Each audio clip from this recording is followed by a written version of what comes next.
그들이 사도의 가르침을 받아 서로 교제하고 떡을 떼며 오로지 기도하기를 힘쓰니라 라고 되어 있어요.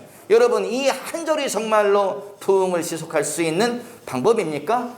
맞습니다. 이 한 절의 말씀이 바로 부흥을 지속할 수 있는 방법입니다. 이 한 절의 말씀이 우리의 인생의 끝까지 하나님 앞에서 불타오를 수 있는 방법입니다. 왜요? 그 뒤에 무슨 일이 있어요? 그들이 이렇게 하니 그 뒤에 부흥은 계속 일어나더라. 그들이 이렇게 할 때에 초대교회가 부흥이 반복적으로 일어나더라. 여러분, 그 뒤에 무슨 일이 일어납니까? 사도 베드로로 인해서 5천 명의 사람들이 회개하고 교회로 돌아왔다. 그 뒤에 무슨 일이 일어납니까? 스데반 집사의 순교로 인해서 교회가 흩어졌지만 흩어진 곳에서 교회가 세워지더라. 사도 바울이 온 땅을 향해서 나가더니 박해자였던 사도 바울이 그가 나가서 교회를 세우며 그가 하나님의 일꾼들을 세우며 하나님의 종들을 만들어내더라. 그 이야기가 사도행전에 계속 반복해서 말하고 있습니다. 사도행전의 이야기는 부흥의 반복을 이야기하고 있는 것이죠. 그 비법이 무엇입니까? 42절 말씀입니다. 같이 읽어봐요. 시작. 그들이 사도의 가르침을 받아 서로 교제하고 떡을 떼며 오로지 기도하기를 힘쓰니라 라고 되어 있어요. 여러분, 교회가 어떻게 부흥하는가 하면요, 교회는 영적 질서를 따라서 부흥합니다. 여러분, 우리는 이것을 분명히 알아야 되고 우리는 이것을 분명히 가르쳐야 돼요. 창조교회는 영적 질서를 따라서 부흥하게 될 것입니다. 여러분, 영적 질서가 무너지면요, 교회는 부흥하지 못합니다. 영적 질서가 무너지면 그것이 교회가 됐건 선교회가 됐건 방이 됐건 그 공동체는 무너집니다. 그런 이야기 성경에 있습니까? 성경에 있습니다. 어디에 있습니까? 사사기를 읽어보십시오. 사사기에 뭐라고 되어 있어요? 그들이 왕이 없으므로. 사사기의 결론이 뭐예요? 구약시대 사사기의 결론이 그 시대에 왕이 없었고 그래서 각 사람이 자기의 소견을 따라서 살았다. 자기 생각대로 살았다는 거예요. 자기 생각대로 살았다는 게 뭐예요, 여러분? 영적 질서가 없었다는 거죠. 왕이 없었다는 말이 뭐예요? 역사적으로 보면은 실제로 이스라엘은 왕이 없었다는 거죠. 역사적으로는 그렇습니다. 신앙적으로 해석하자면 그 말의 의미가 무엇입니까? 신앙적으로 해석하자면 그 말의 의미는 그들의 마음속에 왕이신 하나님이 없었다는 거예요. 왕이신 하나님이 없었다. 이스라엘의 진짜 왕은 누구십니까? 하나님이시죠. 그들 속에 하나님이 없었다. 그러므로 사람들이 뭐 해요? 자기 소견에 오른 대로 다 중구난방이에요. 모두가 다 자기 생각, 자기 계획, 자기 욕심을 따라서 말하며 생각하며 행동하는 거죠. 여러분, 교회는요 어떻게 세워지는가 하면 지도자를 중심으로 모여야 됩니다. 교회의 사도를 중심으로 이 초대교회가 모임으로 인하여서 사도의 가르침을 들음으로 인하여 사도의 가르침에 순종함으로 인하여 교회가 부흥하기 시작했다는 거지요. 이 교회의 부흥은 어떻게 옵니까? 여러분, 지도자를 중심으로 결집할 때에 영적 질서가 세워질 때에 이 교회는 반드시 부흥하게 되리라 믿습니다. 여러분, 우리는 교회의 영적 질서를 반드시 세워야 하고요. 이것을 또 가르쳐야 됩니다. 어디에 가르쳐야 돼요? 다른 교회에 가르쳐야 됩니다. 어디에 가르쳐야 돼요? 내 방에 가르쳐야 됩니다. 어디에 가르쳐야 됩니까? 내 가정에 이것을 적용해야 돼요. 여러분, 질서가 무너지면 세상적인 걸 생각해요. 세상적으로 볼 때에도 질서가 무너지면 그 조직은 서지 못합니다. 그 조직은 붕괴합니다. 가정도 질서가 무너지면 어떻게 돼요? 자식이 아버지를 가르칩니다. 자식이 엄마 위에 있어요. 자식이 부모 꼭대기에서 놀아요. 그 가정은 어떻게 됩니까? 그 가정은 무너집니다. 그 가정은 엉망진창이 됩니다. 사랑은 사랑이고 매는 매. 품는 건 품는 것이고 교육은 교육입니다. 그것이 영적 질서가 세워지는 방법이지요. 여러분, 교회 가운데에 영적 질서가 세워져야 됩니다. 우리는 제가 요즘 설교가 좀 다른 방식으로 제가 하고 있죠. 왜 다른 방식으로 설교를 합니까? 많은 사람이 모일 때에는 쉬운 설교를 계속 해야 됩니다. 왜냐하면 신앙 편차가 크기 때문에. 하지만 지금 이곳에 모인 분들은 다 알아듣는 분들이 모여 있다고 저는 보고 있어요.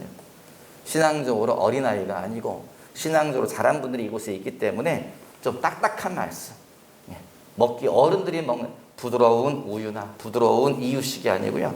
딱딱한 말씀을 있는 그대로 그냥 그대로 가공하지 않고 여러분에게 말씀을 전하고 있습니다. 여러분, 오히려 더 좋은 기회인 것 같아요. 예. 여러분, 우리는요, 분명히 교회 가운데 영적 질서를 세워야 됩니다. 모든 주님의 조직들은, 하나님이 세우신 모든 조직들은 영적 질서가 세워져야 돼요. 주의 종을 중심으로 영적 질서가 세워져야 돼요. 여러분, 42절을 분명히 보십시오. 뭐라고 되어 있습니까? 집사의 말을 듣고 장로의 말을 듣고 권사의 말, 그렇게 되어 있지 않아요. 사도들의 가르침을 따라 장로가 높다 낮다 이런 의미를 하는 것이 아닙니다. 주님이 세우신 영적 질서의 흐름을 따라서 그들이 결집했다는 거죠. 초대교회가 그들을 중심으로 움직이기 시작했다는 거예요. 여러분, 교회의 사역자들을 중심으로 우리는 힘을 모아야 돼요. 영적인 힘을 모아야 됩니다. 이 교회가 독재를 하기 위해서, 제가 독재를 하기 위해서 이런 말을 하는 게 아니죠. 독재를 할 만한 규모나 됐으면 좋겠습니다. 정말 작은 교회잖아요, 여러분. 네, 그런 게 아니고 하나님이 세우신 조직은 반드시 주의 종을 따라서 영적 질서를 따라서 교회가 움직일 때에 힘을 얻을 수 있습니다. 이스라엘을 생각해 보세요. 여러분, 사사시대에 그렇게 이스라엘이 고생합니다. 왜요? 사람이 왕이 없었고 자기 소견에 옳은 대로 행동할 때에 그렇게 다른 나라, 민족에게 나라에게 시달리면서 막 사람들이 막 그 사사시대 너무 괴로움을 당하잖아요. 그런데 사무엘상으로 들어갑니다. 그러면서 나라가 안정되기 시작해. 왜 나라가 안정되기 시작합니까? 그때에 왕이 세워졌다는 거예요. 어떤 왕이 세워져요? 사울왕 시대에는 또 편차가 있는데 그 다음 왕이 누굽니까? 다윗이 왕이 되면서 나라가 강고해지기 시작해요. 왜 다윗이 세워지면서 나라가 강고해지기 시작합니까? 다윗은 영적 질서를 아는 자예요. 형식적으로는 이스라엘 왕이 누굽니까? 자기예요. 내가 이스라엘 왕이에요. 하지만 다윗의 마음 깊은 곳에는 무슨 생각이 들어있어요? 이스라엘의 진짜 왕은 누구예요? 하나님이시다. 저분이 하나님이시다. 나는 그분의 종이다. 영적 질서를 분명히 알고 있었어요, 다윗이요. 그러므로 이스라엘의 참 왕이 세워져 있는 거지요. 그러니까 이스라엘이 안정을 찾고 나라가 부강하기 시작하고 모든 기초가 만들어지고 솔로몬 왕 때에 이스라엘이 꼽히기 시작합니다. 여러분, 우리가 영적 질서를 세울 때 이 교회가 꼽히는 시간을 맞이하게 될 거라고 믿습니다. 내 안에서부터, 내 속에서부터 영적 질서를 여러분 놓치지 마시기 바래요.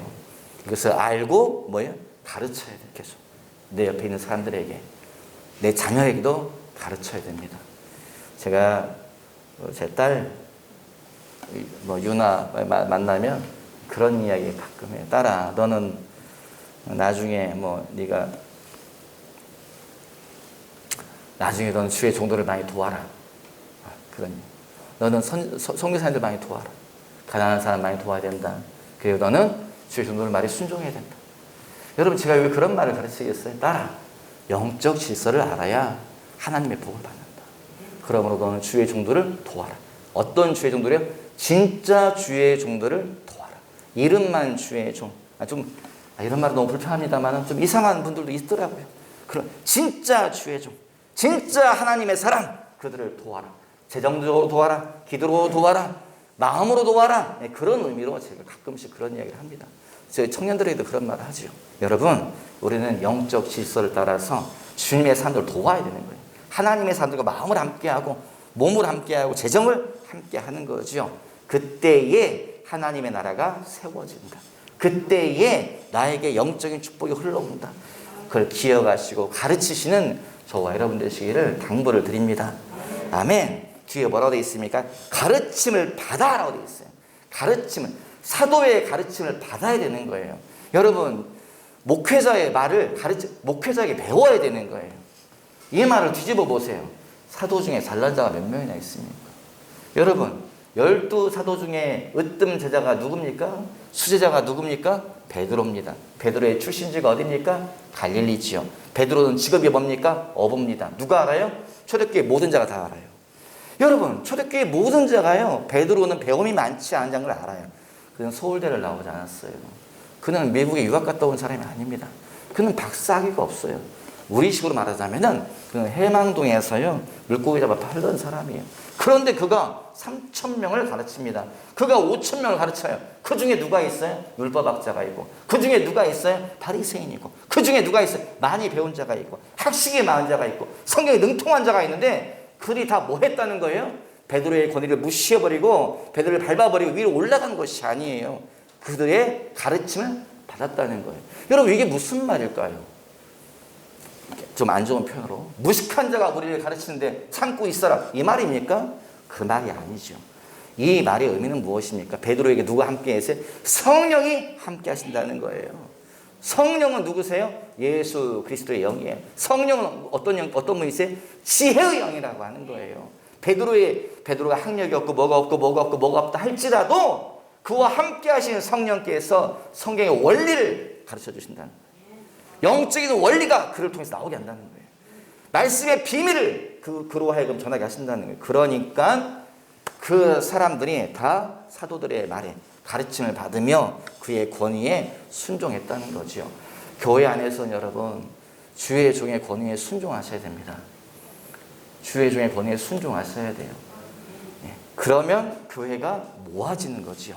그러면 교회가 일사불란하게 하나님의 뜻을 향하여 주님의 목적지를 향해서 주님의 말씀하신 방향을 향해서 전진할 수 있는 것입니다. 그러므로 우리는 배우는 것에 열심을 내시기 바랍니다. 여러분 저희 코로나 때문에 지금 뭐 주춤하고 있지만 예배 끝나고 나면 당장들 모이라고 자꾸 하고 뭐 하고 이유가 말씀이 그렇기 때문에 그래요. 배우지 않으면 우리는 다 자기 길로 갑니다. 배우지 않으면 뭐가 뭔지를 몰라요. 제가 지난주에 제주도에 갔다 오지 않았습니까? 거기 갔더니 중국 청년들이 있죠. 중국 신학생들이 있습니다. 그런데 중국은 다민족 국가잖아요. 중국의 주류 민족이 어디입니까? 중국의 주민족, 한족이라고 하죠. 우리랑 한글은 다릅니다. 뜻은 다릅니다. 한족이 있습니다. 그런데 거기도 누가 있냐? 한족 말고 소수민족이 와 있더라고요. 누가 있어요? 묘족이 와 있어요. 묘족 하면은 여러분 뭐 떠오르는 거 없으세요? 저랑 비슷한 연식이 오래되신 분들은 옛날 영화 동방불패 혹시 보시면 성경을 보십시오. 여러분 동방불패 보십시오. 영화 동방불패 보면은 거기에 어떤 소수민족이 나와요. 뭐 이렇게 옷차림이 화려하고 뭐 생황 같은 걸 부리고 뭐 그런 게 그들이 묘족이더라고요. 묘족 아이들이 이렇게 거기 많이 있어요. 얘기를 들어보니까요.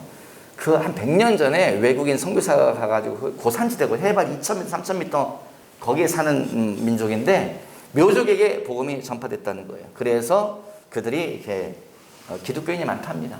저한테 그러시다가 선교사님이 목사님 한번 가보셔요. 저랑 한번 가봅시다. 그러시더라고요. 코로나 풀리면 가고 싶어요. 보내주세요, 여러분. 저랑 가봅시다 그러더라고요. 왜냐하면 가보면 감동을 받는다고 그러시더라고요. 그 높은 산꼭대기에 교회가 있답니다. 그들은 결혼식 때에 결혼식을 보통 한 3, 4일 한대요. 3, 4일 하는데 잔치를 3, 4일 하는데 결혼식 때 뭐 하냐? 교회에서 결혼식을 하고 결혼식 때 뭐 하냐? 주의 종을 초청을 하고 결혼식 때 뭐 하냐? 낮에는 사람들이 먹고 마시고 즐기는데 밤이 되면 목사님이 설교를 하신대요. 언제부터요? 밤부터 새벽까지 밤새 설교를 하신다는 거예요. 우리 교회도 한번 그렇게 해봤으면 좋겠어요. 네, 밤새. 변 목사님 감사합니다. 다른 분들은 웃기만 하죠. 밤새 말씀을 듣는다고 하더라고요. 그래서 가면 감동을 받는다 그래 저한테요. 그리고 동영상도 보여주시더라고요. 동영상을 봤더니 정말로 선교사님이 거기를 방문한다고 하니까 교인들이요 마중을 나왔더라고요. 어떻게 마중을 나오는지 세상에 정말 놀랐네요. 교회는 저 꼭대기에 있는데 산 아래서부터 사람들이 쭉 양쪽으로 줄지어 서 있어요. 줄지어 서서 찬양하는 시켜요. 줄이 계속 이어져. 정말요. 뭐 10명, 20명이 아니고 몇백 명이 쭉 다 나와 있다. 다 나와 있어요. 복음화율이 높대요. 다 나와 있어가지고 박수 치면서 찬송 부르면서 기다리고 있더라고요. 저 거기 가고 싶어요. 여러분. 보내주십시오.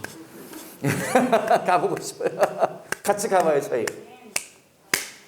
단전이 있어요. 단전. 무슨 반전이 있어요? 선교사님이 옆에 들어봤는데 밤새 설교를 하시는데 졸지도 않고 다 말씀을 듣고 있더라는 거예요. 반전이 있어요. 무슨 반전이 있을까요? 설교를 가만히 들어봤더니요, 무슨 설교를 하시냐? 다 자기 얘기 하시더래요. 성경 얘기를 하시는 게 아니고 이상한 얘기를 하시더라는 거예요.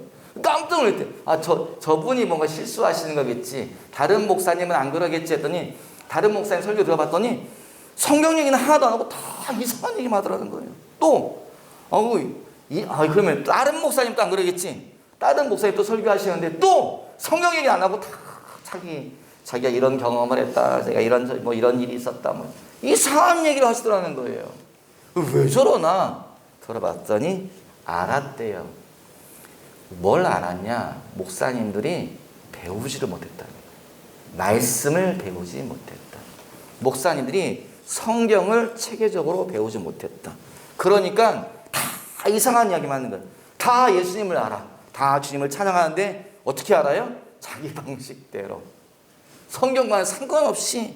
그래서 너무 놀라가지고 충격을 받았다는 거예요. 이름은 예수 믿는 건데 실제로는 꼭 샤머니즘으로 갈 수도 있겠구나 생각할 정도로 이상하게 사람들이 모여서 이상한 설교를 하고 이상한 설교에 아멘하고 듣고 있는 걸 보고서 너무 놀랐다고, 목사님 저랑 한번 같이 가요, 그러시더라고요. 여러분, 이게 뭡니까?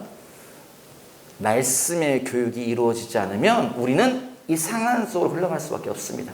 교회에 모이고 헌금 생활하고 기도 생활하고 우리가 그 예배 생활을 한다 할지라도 우리의 믿음이 다른 방향으로 갈 수 있다는 거죠. 그곳에 가서 엉뚱한 사람이 말씀의 씨를 뿌립니다. 그래 뭐예요? 그들이 다 다른 쪽으로 쏠려요. 중국 교회 문제점이 뭔지 아세요? 여러분 모르시겠지만 중국 교회 안에 신천지가 그렇게 많이 퍼져가고 있습니다. 한국의 이단이 거기에서 퍼져가고 있어요. 중국 교회 안에 뭐가 퍼져가고 있는지 아세요?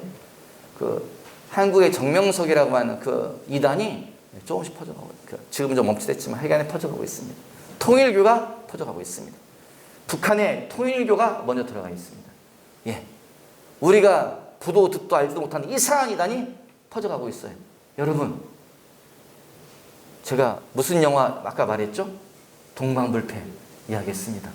딱 들으면은 이상하지 않습니까? 그런데 중국에서 이상한 이단이 생겨가지고 퍼져가고 있습니다. 이름이 뭔지 아세요? 동방번개. 동방번개라고 하는 그 이단이 생겨가지고요, 중국 교회가 시끄럽습니다. 그리고 그들이 한국으로 도피해가지고 저쪽 가평 쪽인가요? 집단 생활을 해요. 그들은 한국 정부에 신청을 해서 뭐라고요? 우린 종교적 난민이다. 난민주의를 달라. 그래가지고 거기서 한국인들을 상대로 지금 전도하려고 해서 좀 퍼져가고 있습니다. 기이한 이단들이 있습니다. 무슨 얘기 하려고 그래요? 사도의 가르침을 받지 않으면, 올바른 교육을 받지 않으면 다 이상한 대로 빠질 수밖에 없습니다. 그래서 우리는 말씀 공부에, 본질적인 공부에 여러분 열심을 내시는 저와 여러분들이 되시기를 주님의 이름으로 당부드립니다. 당장님들 교육에 꼭 많이 참석해 주시기 바랍니다. 지도자 되시는 분들 교육에 열심을 내시기 바랍니다. 아멘. 우린 교육을 따라서 네 가지만 하자 했잖아요. 상속교 네 가지만 뭐 하자고요? 전도 선교 같은 겁니다. 또 뭐라고요? 교육 구제 네 가지만 하자 했지 않습니까? 아직 교육은 우리가 다 일어나지 않고 있죠. 하지만 교육이 일어나기 시작할 거예요. 교육에 마음을 쓰시고 말씀이 창념하시는 저 여러분 되시기를 주님의 이름으로 당부를 드립니다. 아멘. 부흥은 어떻게 지속될 수 있습니까? 교육과 순종이 있을 때에 지속됩니다. 여러분 주의 종들의 말에 순종해 주시기 바랍니다. 아멘. 뒤에 또 뭐라고 되어 있습니까? 42절에 서로 교제하며 떡을 떼며 오로지 기도하기를 힘쓰니라.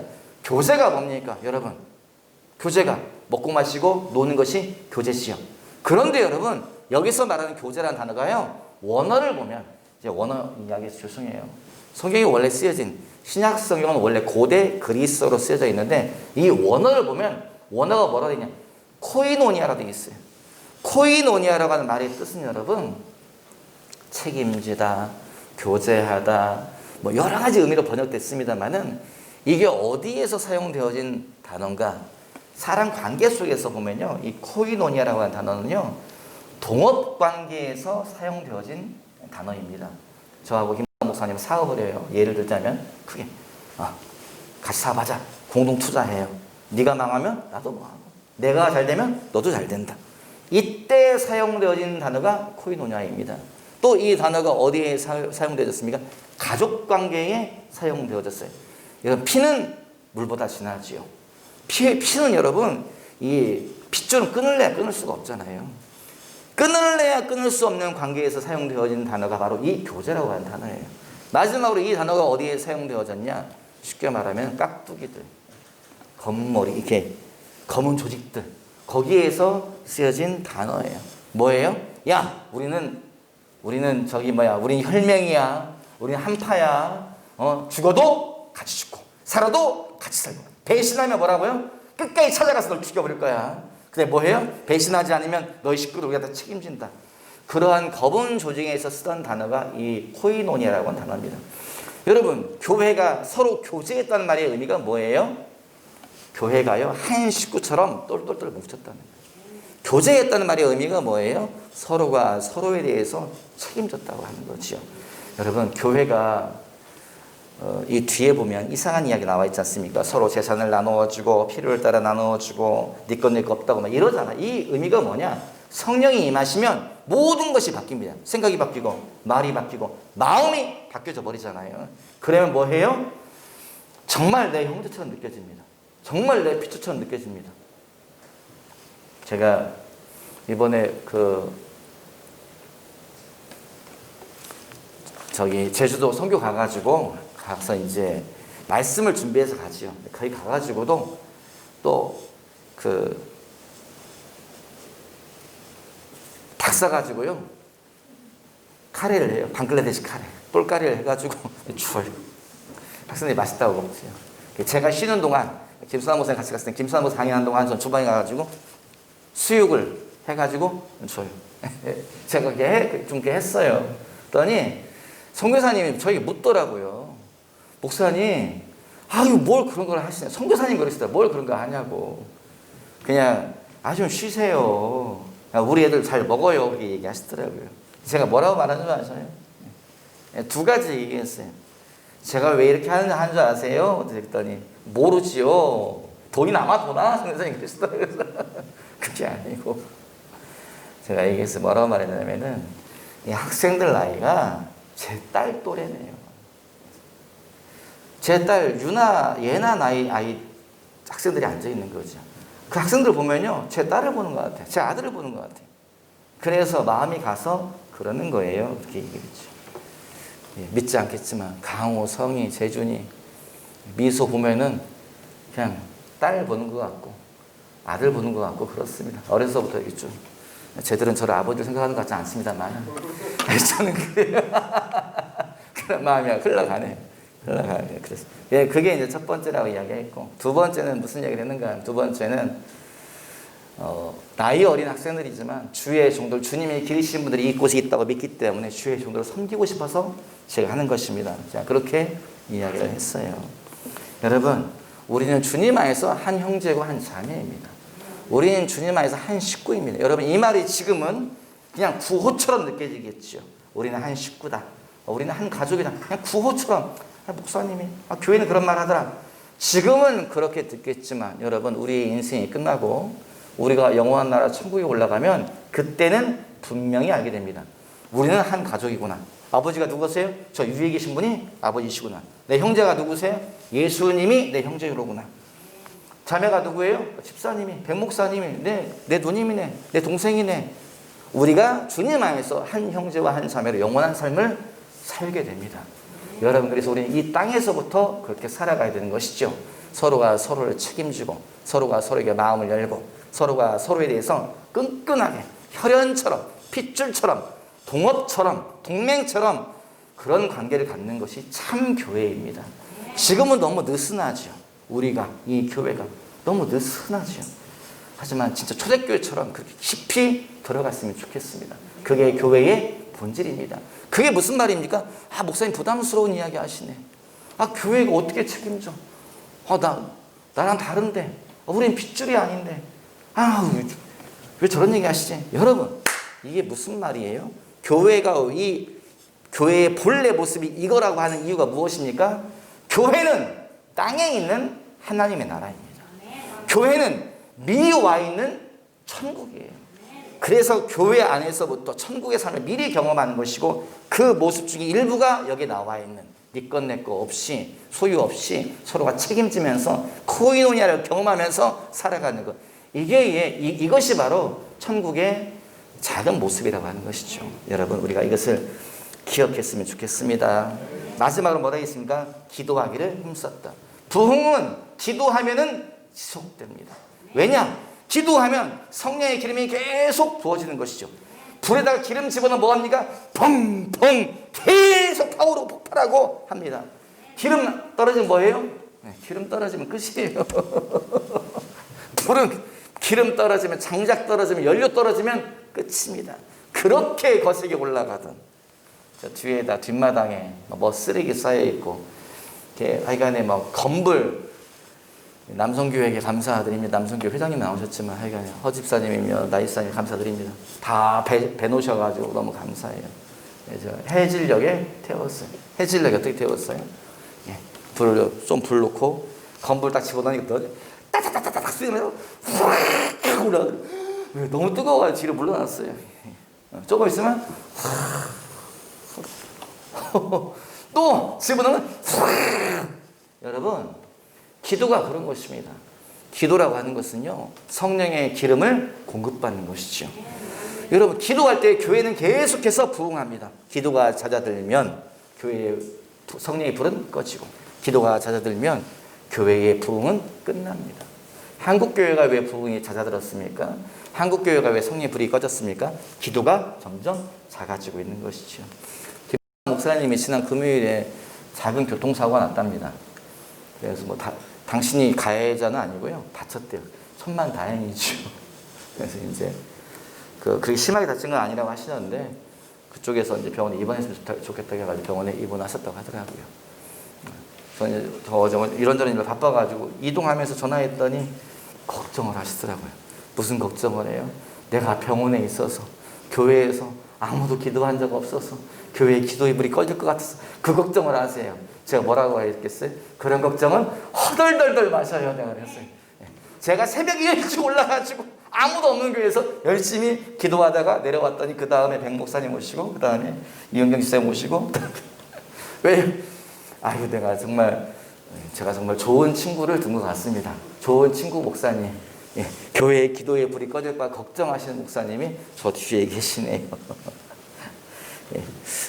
주의 종들은 기도가 꺼질까 봐서 걱정을 하죠. 저희들은 기도가 꺼지면 모든 것이 끝나는 것을 알기 때문에 그렇습니다.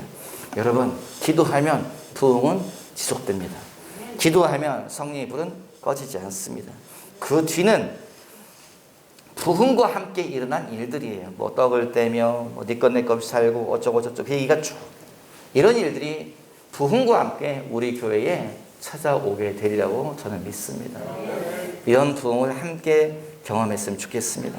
자주 말씀드리는 거지만 두 가지 이야기만 하고 짧게 이야기하고 끝내겠습니다.